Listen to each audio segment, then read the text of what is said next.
এইরকম সাইকেলটা উল্টাইতে লাগবো। উল্টানির পরে দেখুন আমি নিচে কেন পংস দিলাইছি, এইটার মধ্যে ডিসপ্লে আছে, ডিসপ্লে দুঃখ হইতো না, যার কারণে এই পংসটা দেওয়া হয়েছে।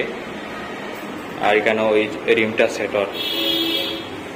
যারা যারা নতুন ইলেকট্রিক সাইকেল কিনেন, কেনার পরে এক সপ্তাহ চালানোর পরে একটু স্পোকগুলা ঢিলা হয়ে যায়, তো আজকে আমি দেখাইম আপনার কীরকম ওই স্পোকগুলা টাইট দিতে লাগে।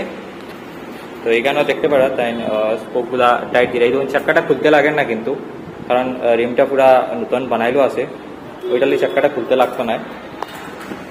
এখানে এই ধরুন স্পোকগুলো আস্তে আস্তে টাইট করা, মানে ওই যে চাক্কাটা একটু টাল আছে, তো ওই টালটা ঠিক করা। এই ধরুন এরকম আঙ্গুল দিয়া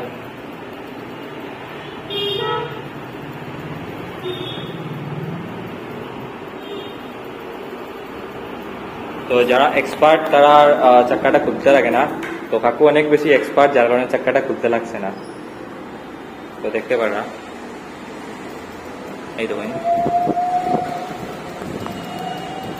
এইরকম আঙ্গুল দিয়া চাক্কাটা সেট করতে লাগে।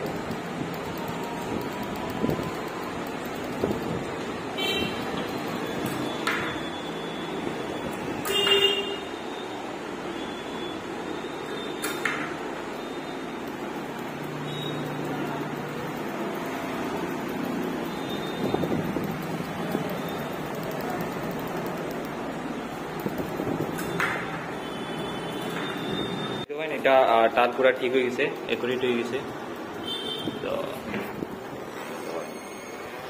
পুরা ঠিক হয়ে গেছে।